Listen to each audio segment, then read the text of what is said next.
Assalamualaikum warahmatullahi wabarakatuh. Alhamdulillah, wassalatu wassalamu ala rasulillah wa ala alihi wa sahbihi wa mawalah, amma ba'd. Pendengar yang dirahmati Allah, tidak ada satu manusia pun yang terbebas dari dosa dan kesalahan. Setiap kita pasti pernah terjatuh pada kesalahan dan dosa, meskipun terkadang kita tidak menyadarinya. Atau memang karena kita sudah sangat terbiasa sehingga akrab dengan perbuatan dosa yang kita lakukan, yang menyebabkan diri kita tidak lagi menganggap bahwa kebiasaan yang kita lakukan adalah satu perbuatan dosa. Oleh karenanya Rasulullah Shallallahu Alaihi Wasallam memerintahkan kepada kita sebagai umatnya untuk selalu beristighfar, memohon ampun kepada Allah Azza wa Jal atas segala dosa dan kesalahan yang pernah kita perbuat.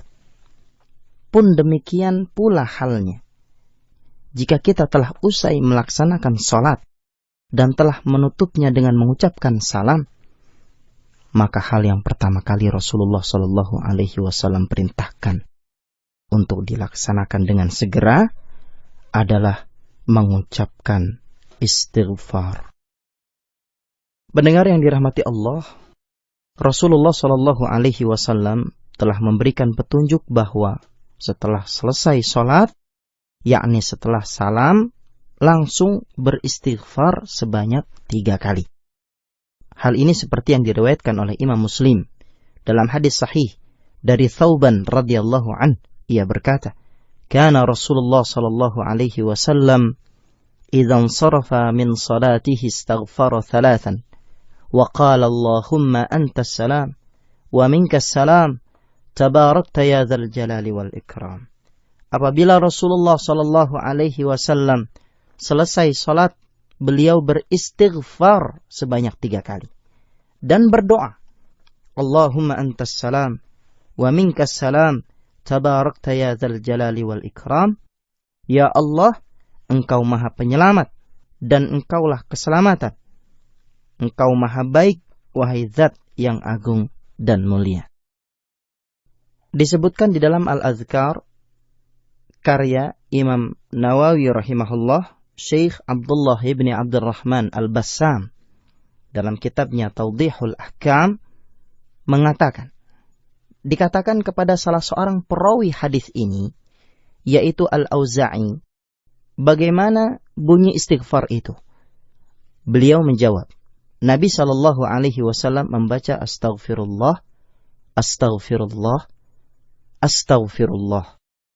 Jadi bacaan istighfar sesudah salat yaitu astaghfirullah, astaghfirullah, astaghfirullah.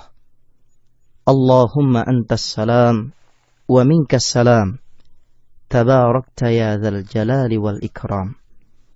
Pendengar yang dirahmati Allah, adapun kapan tepatnya membaca istighfar ini, Imam An-Nawawi menjelaskan makna insiraf minas shalah adalah salam, yakni apabila sudah salam dari salatnya.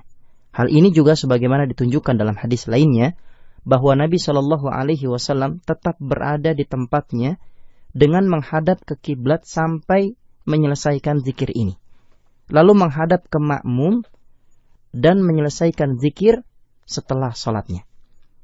Pendengar yang budiman, hal tadi yaitu tetap menghadap kiblat sampai menyelesaikan zikir ini hanya berlaku bagi imam. Sedangkan bagi makmum dan orang yang salat sendirian, ia tetap menghadap ke kiblat sampai ia menyelesaikan zikir sesudah salatnya. Disebutkan juga dalam Syarah Al-Iqna' bahwa disunnahkan bagi imam agar tidak berlama-lama duduk menghadap kiblat, tapi hendaknya bergegas untuk berbalik menghadap jamaah berdasarkan hadis Aisyah radhiyallahu taala anha yang diriwayatkan oleh Imam Muslim, bahwa Aisyah radhiyallahu taala anha berkata, "Kana an-nabiy sallallahu alaihi wasallam idza sallama lam yaq'ud illa miqdara ma yaqul Allahumma antas salam wa minkas salam tabarakta ya dzal jalali wal ikram." Apabila Nabi Shallallahu Alaihi Wasallam telah mengucapkan salam dalam salatnya, beliau tidak duduk, yakni menghadap kiblat, kecuali sekedar beliau membaca Allahumma antas salam wa minkas salam tabarakta ya dzal jalali wal ikram. Pendengar yang dirahmati Allah, mungkin kita bertanya-tanya, kenapa setelah menyelesaikan ibadah agung, yaitu sholat, seseorang meminta ampunan kepada Allah? Bukankah istighfar atau meminta ampunan itu karena melakukan dosa dan kesalahan? Oleh karena sebab inilah ada sebagian kaum muslimin yang membaca hamdalah setelah sholat. Permasalahan ini telah dikupas tuntas dalam kitab Majmu' Fatawa war Rasail.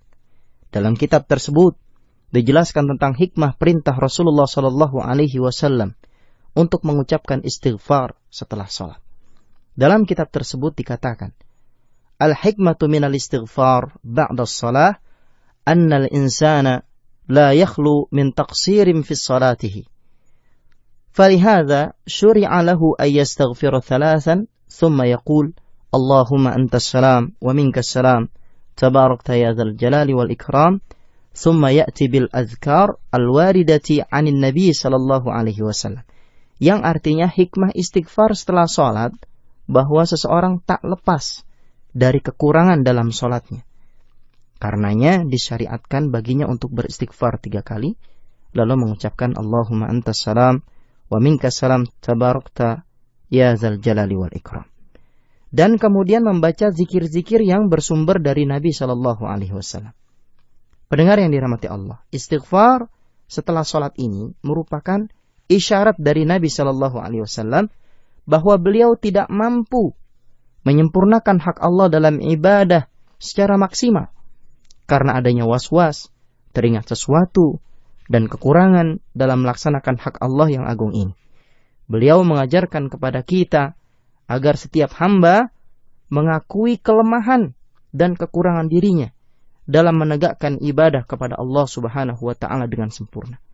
Karenanya disyariatkan istighfar untuk menyempurnakan yang kurang-kurang tadi. Jika Rasulullah sallallahu alaihi wasallam sebagai orang yang kita ketahui paling baik dan benar dalam ibadahnya melakukan istighfar setelah selesai sholat, karena merasa masih ada kekurangan, baik karena adanya was-was ataupun teringat sesuatu, maka bagaimana dengan diri kita yang tentu jauh dari kata khusyuk ketika melaksanakan sholat? Maka sudah barang tentu kitalah yang lebih diharuskan untuk beristighfar setelah melaksanakan sholat.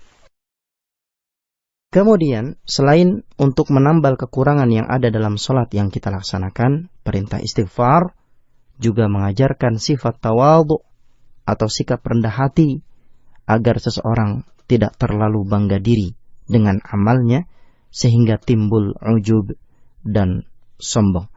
Mudah-mudahan dengan memahami dan mengamalkan tuntunan Rasulullah SAW ini, sholat yang kita dirikan akan semakin baik dan sempurna, sehingga kita akan mendapatkan balasan yang sangat membahagiakan dari sholat yang kita laksanakan. Wallahu ta'ala a'lam. Wassalamualaikum warahmatullahi wabarakatuh.